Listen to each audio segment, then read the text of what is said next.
ప్రభునామమునకు మహిమ కలుగునుగాక. పరిశుద్ధ దేవుని క్రైస్తవ బిడ్డలారా, విశ్వాసులారా, దేవుని నామంలో మీ అందరికీ వందనాలు.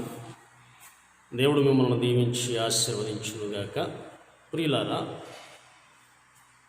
ప్రపంచమంతటిని గడగడలాడిస్తూ ఉన్నటువంటి కరోనా విపత్తుకరమైనటువంటి దినములలో మనం ఉండి క్రైస్తవ పరిచర్య జరగడానికి ఆటంకం కలుగుచు ఆమె ఆలయాలు మూయబడి ఎవరి కుటుంబాలకు వారు పరిమితమై వారి కుటుంబాల్లోనే కుటుంబ ఆరాధనలుగా పరిశుద్ధ ఆరాధనలో పాలు పంచుకుంటున్నాం. మీ అందరికీ కూడా దేవుని ఆశీర్వాదాలు దేవుడు అనుగ్రహించునుగా అని తెలియపరుస్తూ ఉన్నాం. మరి దినమున క్రీస్తు పుట్టినటువంటి దినముల నుండి పునరుద్ధానమైనటువంటి ఈస్టర్ పండుగలోని 3వ ఆదివారం, ఈ యొక్క ఆదివారపు వాక్య భాగాలను చదువుకొని వాక్య సందేశాన్ని వినడానికి దేవుడు కృపనిచ్చాడు. పరిశుద్ధ తోమా లూథరన్ దేవాలయం త్రిపురాంతకం లూథరన్ సంఘము నుండి ఈ సువార్త మరి ప్రచురణ చేయబడుచున్నది.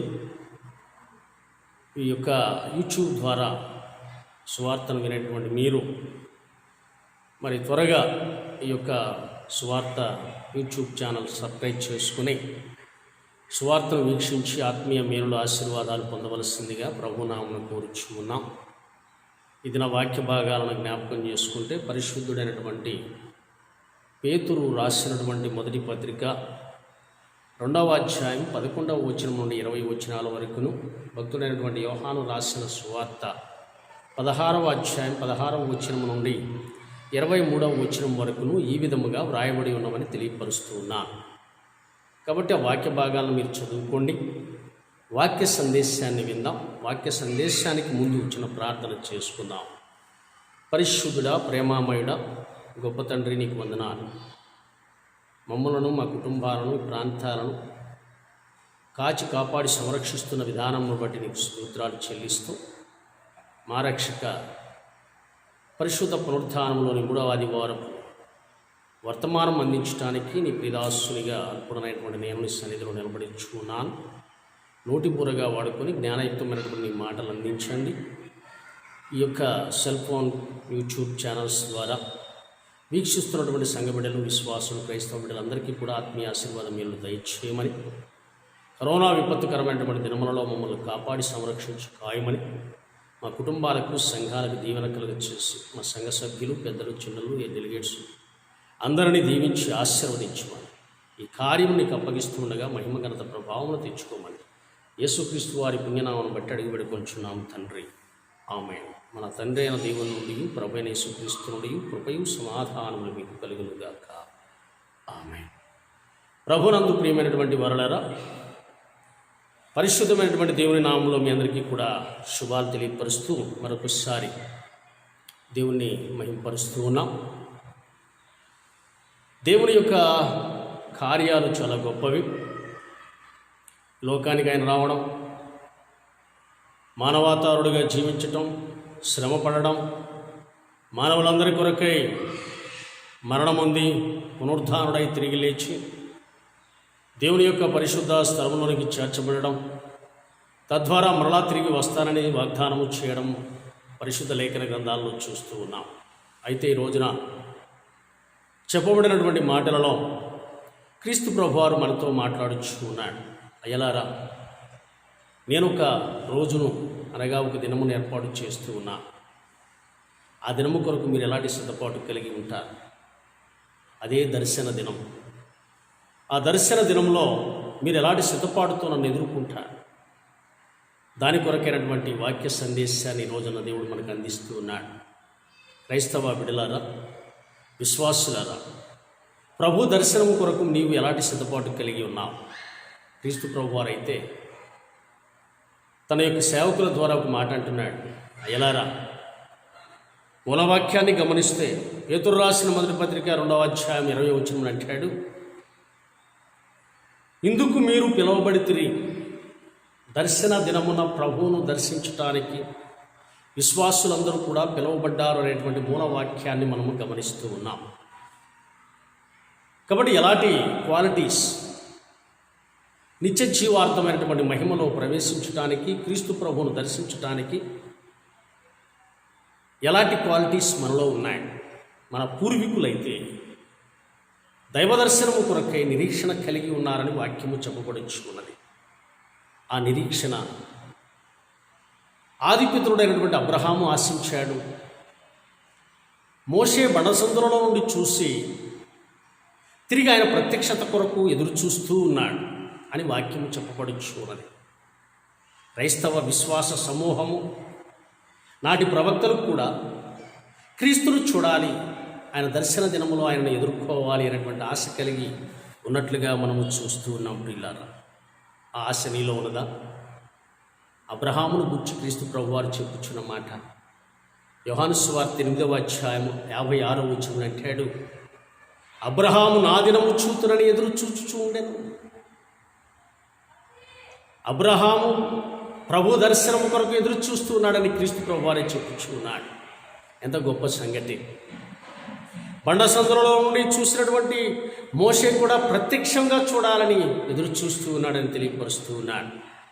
ప్రియమైనటువంటి వారలారా, అందుకే కృపామయుడైనటువంటి క్రీస్తు ప్రభువారు దర్శన దినాన్ని ఒకటి ఏర్పాటు చేసి ఆ దినాన మీరందరూ నన్ను చూస్తారు. ఈరోజు స్వార్థ వాక్య భాగంలో గమనిస్తే దేవుని వాక్యం అంటూ ఉన్నది. యోహాను స్వార్థ 16వ అధ్యాయం 16వ వచనంలో వాగ్దానాలు మనకు కనపడుచు ఉన్నాయి. అయ్యలారా, మరికొంచెము కాలమునకు నన్ను చూతురు.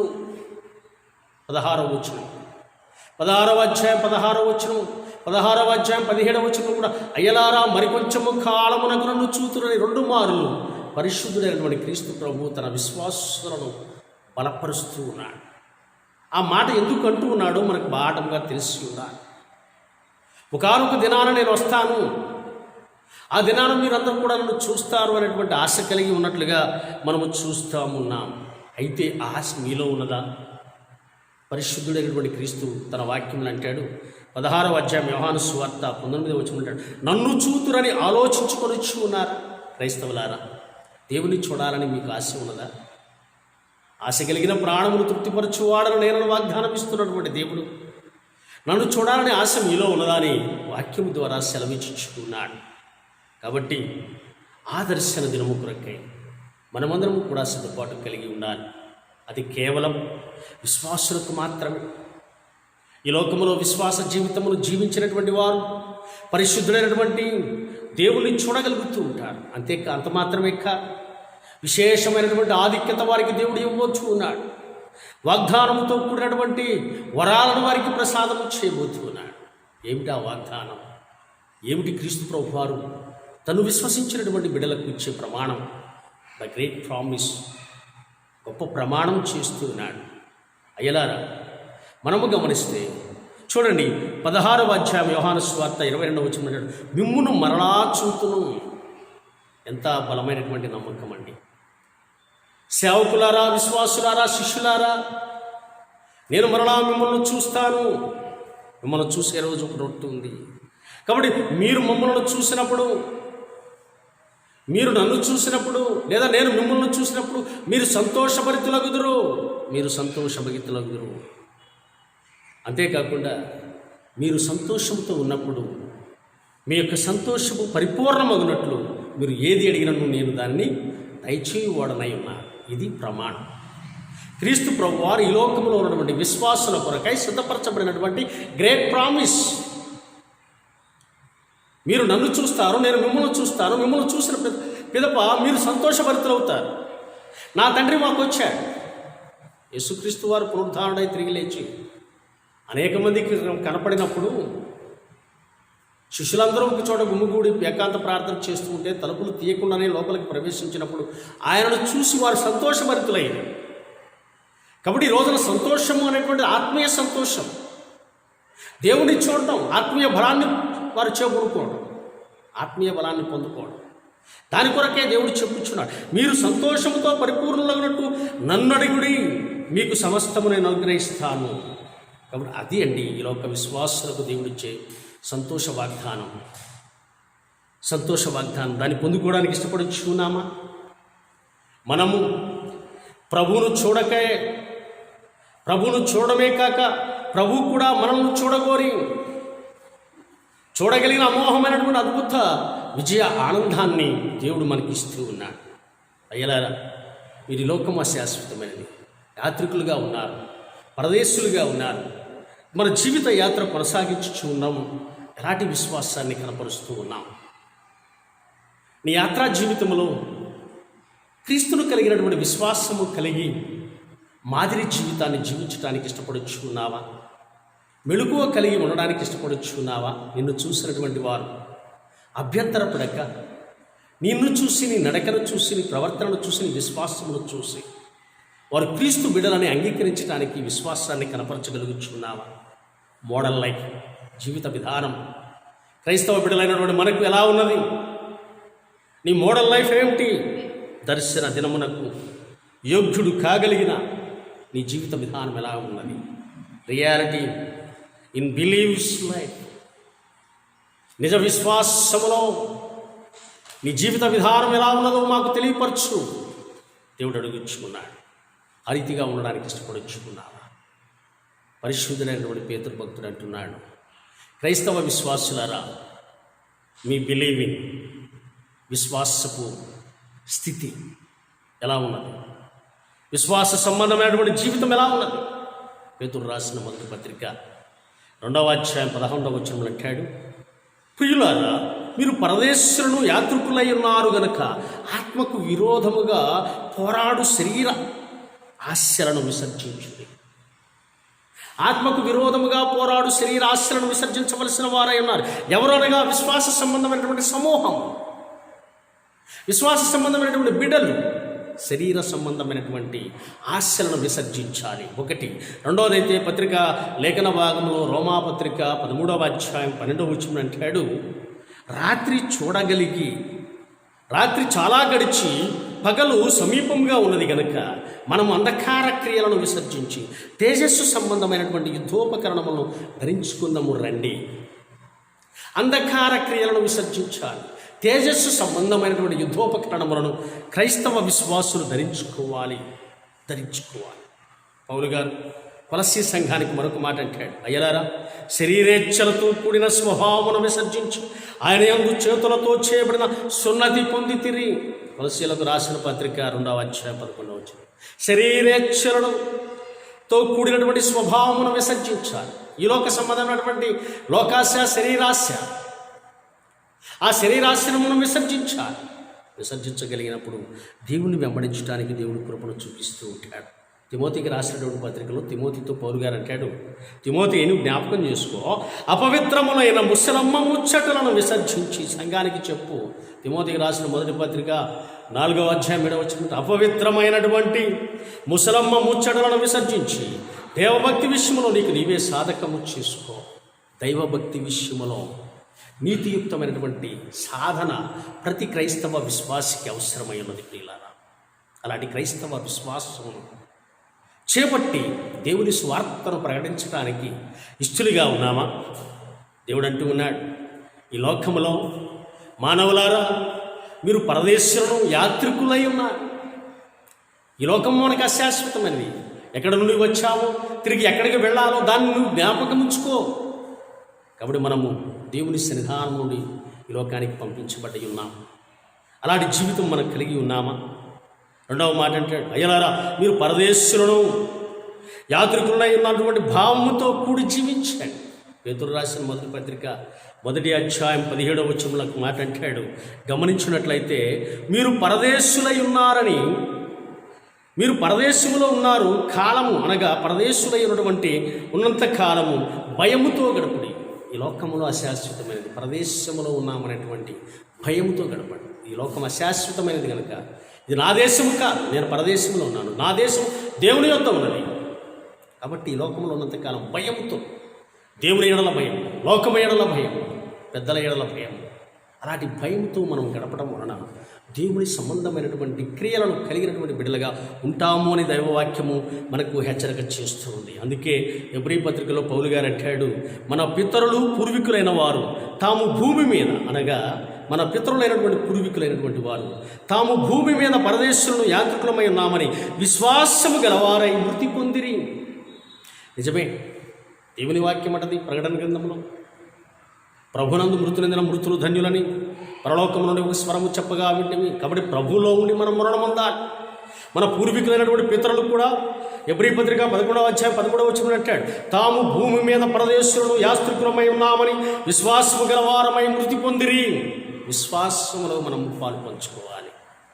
దాని కొరకే దేవుడు అడుగుచున్నాడు. ఈ రోజున విశ్వాస సంబంధమైనటువంటి క్రియలు, విశ్వాస సంబంధమైనటువంటి జీవితం. మూడోదిగా చూస్తే అన్యజనులు సైతము అసహించు వాటిని నిర్వర్తించక, అన్యజనులు విసర్జించేటటువంటి దానిని నీవు చేపట్టకూడదు. క్రైస్తవ బిడ్డలారా, దేవుని వాక్యము రోమాపత్రిక 2వ అధ్యాయం 22వ వచనం అంటాడు, వ్యభిచరించవద్దు అని చెప్పు నీవు వ్యభిచరించదవా? విగ్రహములను అసహించుకొను నీవు గుళ్ళను దోషెదవా? పౌలు గారు అంటాడు, వ్యభిచరించవద్దు అని ధర్మశాస్త్రము నీకు చెబుతూ ఉంటే క్రైస్తవుడు వై నువ్వు వ్యభిచారం చేస్తూ ఉన్నావా? రెండవ మాట అంటాడు, విగ్రహములను అసహించుకొను నీవు. ఇశ్రాయేలు జనాంగానికి వాగ్దానం, మళ్ళా ఆ గుళ్ళలను మీరు దోచుకుంటారా? రెండవ మాటను మనం గమనిస్తే యూదా రాసిన పత్రిక 23వ వచనంలో ఒక మాట అంటాడు ప్రభువారు,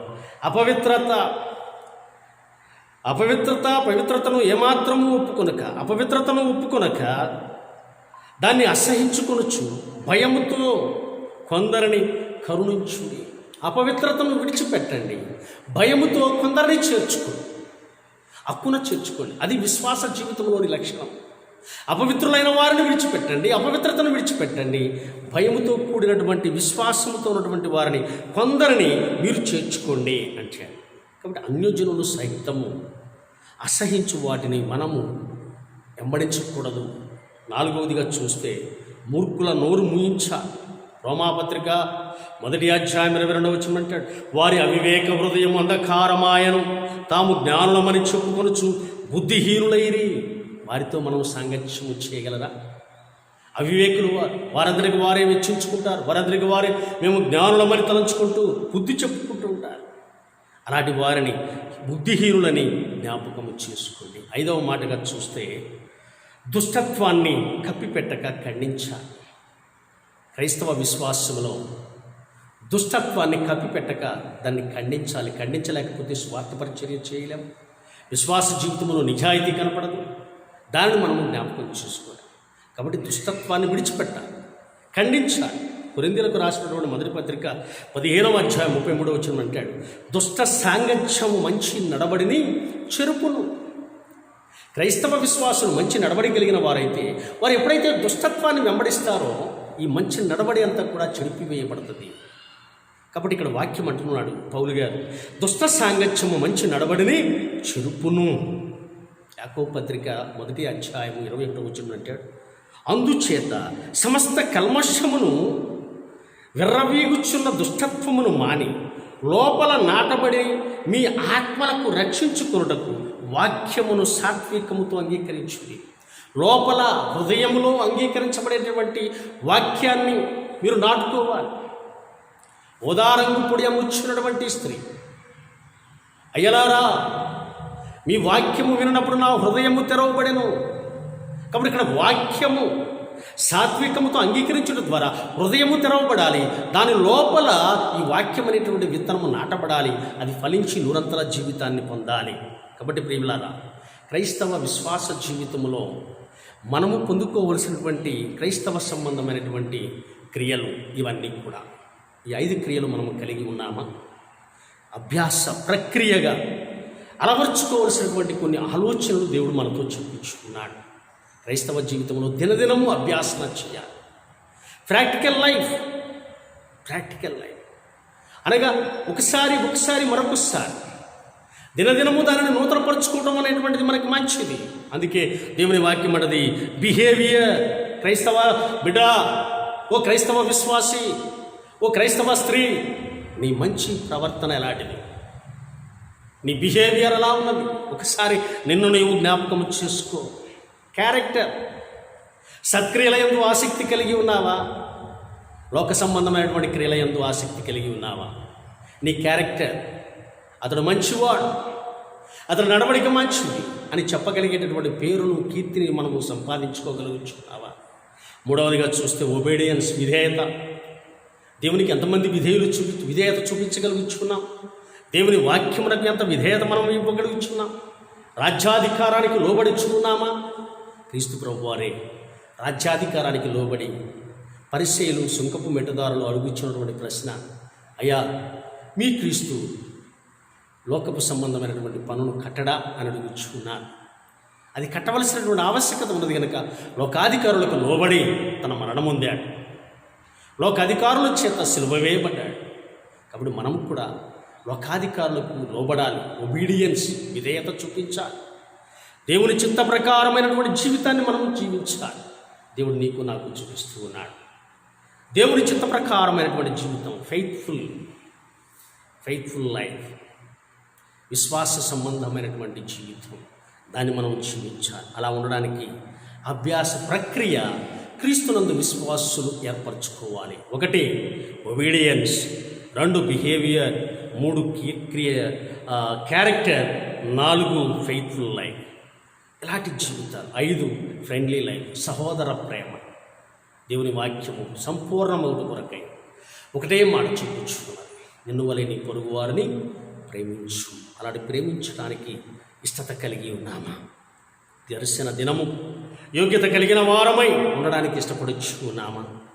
ఆనాడు క్రీస్తు ప్రభు రాకడ కొరకై ఎదురు చూస్తున్నటువంటి వారిని పరిశుద్ధ స్వార్థ వాక్య భాగాల్లో చూస్తూ ఉంటాం. బుద్ధి కలిగిన కన్యకలు, బుద్ధి లేని కన్యకలు, దివిటీలలో నూనె ఉన్నవారు, దివిటీలలో నూనె లేనివారు, సిద్ధలు వెలిగించబడిన వారు, వెలిగించబడడానికి నూనె లేనివారు, పెళ్లి ఊర మోగుచు ఉన్నది, ఎదుర్కొన్న వారు ఎందరూ, లోపలికి ప్రవేశించిన వారెవరు?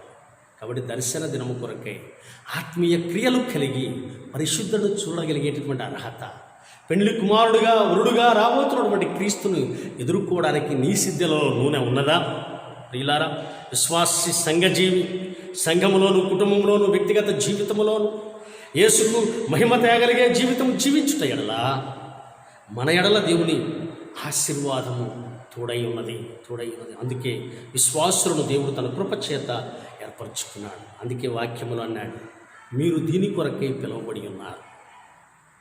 దేని కొరకు? విశ్వాస సంబంధమైనటువంటి దేవుని మహిమను పొందడానికి కృపచేత దేవుడు ఏర్పాటు చేసుకున్నాడు, ప్రత్యేకించుకున్నాడు. తన స్వరక్తం ఇచ్చుకొని తన స్వాచ్ఛముగా ఎంచుకున్నాడు. ఆయన సొత్తైన ప్రజలమై ఉన్నారు. అందుకే అన్నాడు, ఇందుకు మీరు పిలువబడి ఉన్నారు.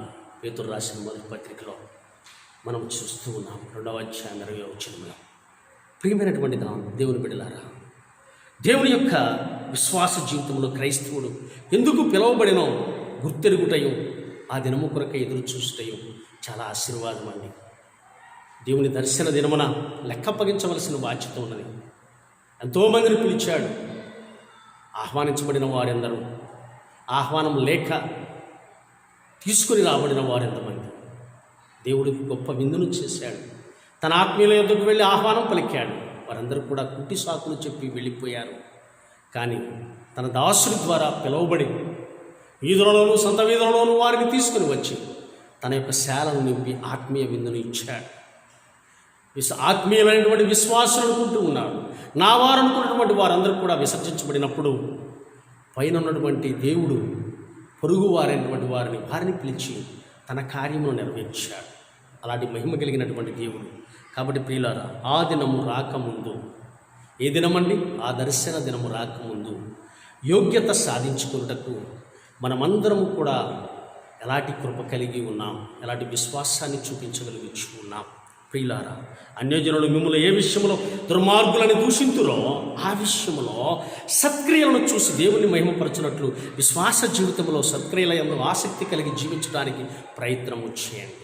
అన్యజనులు నిన్ను చూసి దేవుని నామాన్ని మహిమపరచాలి, కానీ దేవుని నామునకు అపకీర్తి మనము కలుగ చేయకూడదు అని వాక్య సందేశము తెలియపరుస్తుంది. అందుకే తిమోతితో పౌలు గారు అంటాడు, తిమోతికి రాసిన మొదటి పత్రిక 2వ అధ్యాయం 10వ వచనం అంటాడు, సత్క్రియల చేత సొమ్ముతాము అలంకరించుకునవలను. సంగమా, నిన్ను చూసి, నీ సత్క్రియలను చూసి, నీ అలంకరణ చూసి ఎదుటివారు దేవుణ్ణి మహిమపరచాలి. కాబట్టి సత్క్రియల చేత తమ్ము తాము అలంకరించుకునవలను. 2వ మాట తీతుకు రాసినటువంటి పత్రిక 2వ అధ్యాయం 14వ వచనం ఉంటాడు, మీరు దేవుని సొత్తుగా నియమించబడిన వారు సత్క్రియల యందు ఆసక్తి కలిగి ఉండండి.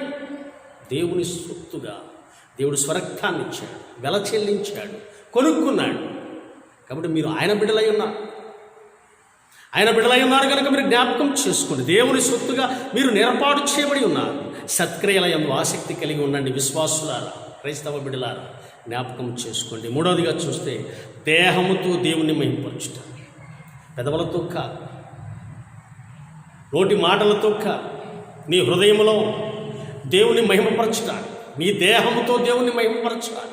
అంతేకాకుండా పై పెదవుల మాటలు మనకు మాట్లాడకూడదని క్రీస్తు ప్రభువారు తన స్వార్థ ద్వారా, తన సేవకుల ద్వారా మనకు అందిస్తూ ఉన్నాడు. ఎఫెసీ పత్రిక 5వ అధ్యాయంలో 16వ వచనం నుండి 21 వచనాల వరకు కూడా క్రీస్తునందు భయముతో గడుపుట నిమిత్తమైనటువంటి క్రైస్తవునిగా ఉండగలుగుటకు మీరందరూ కూడా పిలువబడితే, క్రీస్తునందు భయముతో గడపడానికి విశ్వాసులను దేవుడు ఏర్పాటు చేసుకున్నాడు.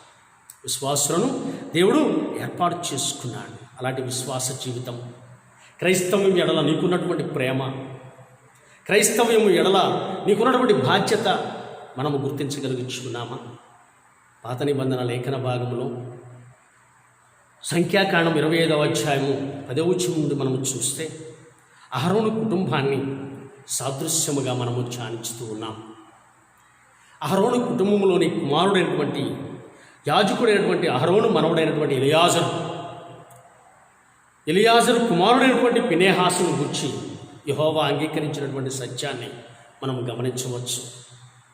అక్కడ జరుగుతున్నటువంటి విపత్తును బట్టి దేవుని నామానికి అపకీర్తి కలుగుచు ఉన్నదని, దేవుడు ఓర్వలేనటువంటి స్థితిని అతడు ఓర్వలేక అక్కడ ఒక హత్యను చేసినట్లుగా మనం చూస్తూ ఉంటాం. అందుకే దేవుని వాక్యం అంటది, నేను ఓర్వలేని దానను తాను ఓర్వలేకపోవటం వలన. క్రైస్తవుడా, క్రీస్తుకు విరోధమైనటువంటి కార్యము ఎవడైనా క్రైస్తవ బిడ్డలు చేస్తూ ఉన్నాడంటే ఈ పక్కన ఉన్నటువంటి క్రైస్తవుడు కూడా దాన్ని ఓర్వలేక దాన్ని ఖండించేవాడిగా ఉండాలి. మొట్టమొదట మనం చెప్పుకున్నాం, ఖండించేటటువంటి స్థితి. కాబట్టి ఇక్కడ ఫినెహాసు ఏం చేశాడు? దేవుడు అంటున్నాడు, నేను అతని ఆ తప్పును చూడలేకపోతున్నాను. కాబట్టి ఆ యొక్క ఎలియాజరు యొక్క కుమారుడైనటువంటి ఫినెహాసు నేను ఓర్వలేని దానిని ఆయన కూడా ఓర్వలేక వారిని హత్య చేసినట్లుగా మనం చూస్తున్నాం. తన దేవుని విషయమందు ఆసక్తి కలవాడై ఇశ్రాయేలు నిమిత్తమై ప్రాయశ్చిత్తము చేసెను. ఇశ్రాయేలు యొక్క అపకీర్తిని తీసివేసినట్లుగా మనము చూస్తూ ఉన్నాం. ప్రియులారా, జ్ఞాపకం చేసుకోండి. ఈ తాత్పర్యాన్ని మనలో కనపడగలుగుచున్నామా?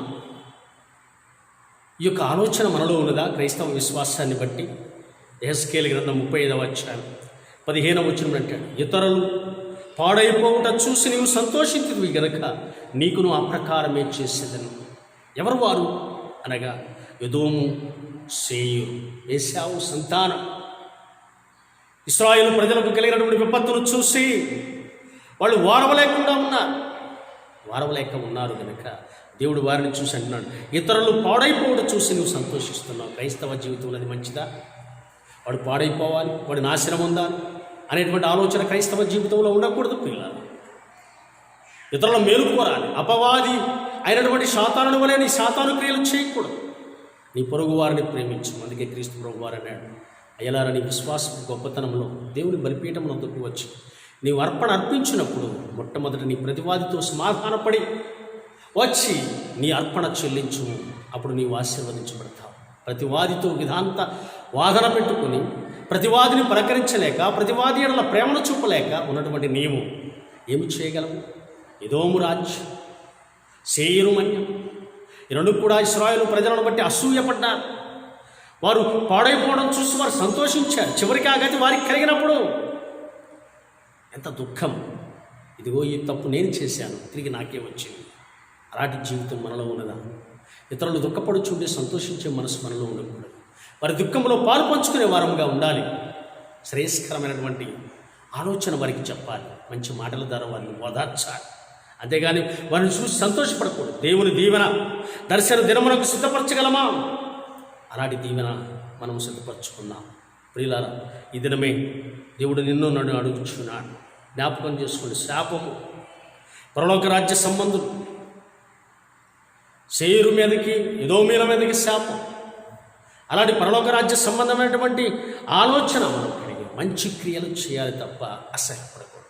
దేవుడు సువార్త వాక్య భాగం యోహాను సువార్తలో, మత్తయి సువార్తలో ఒక మాట అంటాడు. 25వ అధ్యాయం మత్తయి సువార్త 24 నుంచి చూసినట్లయితే, పరలోక రాజ్య సంబంధమైనటువంటి ఆశీర్వాదాలు ఈ లోకంలో అసూయ ద్వేషాన్ని తగ్గించుకుని ఇతరులకు సహాయపడేటువంటి మనస్తత్వం. అయ్యా, నేను ఆకలి కొని ఎందుకు వచ్చినప్పుడు నాకు ఆహారం పెట్టావు, చలితో వణుకుచున్నప్పుడు దుప్పటి కప్పావు, వ్యాధిగ్రస్తుడనై ఉండగా పరామర్శించావు, ఇంకెన్నెన్నో కార్యాలు నా పక్షంగా చేశావు. ఆశీర్వదించబడిన వాడా, లోనికి రమ్మని దేవుడు పిలుస్తున్నాడు. నీవు ఏది చేస్తావో దాని ప్రకారమే దేవుడు నీకు చేయడానికి ఇష్టంగా ఉన్నాడు. క్రైస్తవ బిడ్డలారా, మనం ఏమి చేయడానికి ఇష్టపడుచున్నాం? లోక సంబంధమైనటువంటి శరీరాశలను విసర్జించి ఆత్మ సంబంధమైనటువంటి ఆత్మీయ ఆశీర్వాదముల కొరకు ఎదురు చూడగలమా? దేవుడు తీర్పు తీర్చడానికి సిద్ధంగా ఉన్నాడు. తీర్పు దినమునకు సిద్ధపడుచున్నామో, ఏ తీర్పులో మనము పాలు పొందుకోబోతున్నామో మన జీవిత విధానమే చూపరులకు సాక్ష్యం ఇవ్వగలదు. కాబట్టి మనం దేవుని ఎడల కృప కలిగి ఆత్మ పరిశీలన చేసుకొని దేవుడు మనలను ఆత్మీయతతో నింపి దర్శన దినమునకు సిద్ధపరచగలిగిన ఆధిక్యత మనకు దేవుడు అనుగ్రహించాలి. ఆత్మ సంబంధమైనటువంటి దీవెనల చేత ఆయనను మనం ఎదుర్కోవాలని, మనలో ఉన్నటువంటి కొన్ని విషయాలు ఆత్మ సంబంధమైనటువంటి విశ్వాస సంబంధమైనటువంటి జీవిత లక్షణాలను కలిగి పరిశుద్ధిని చూడగలగడానికి అర్హత సంపాదించుకుందాం.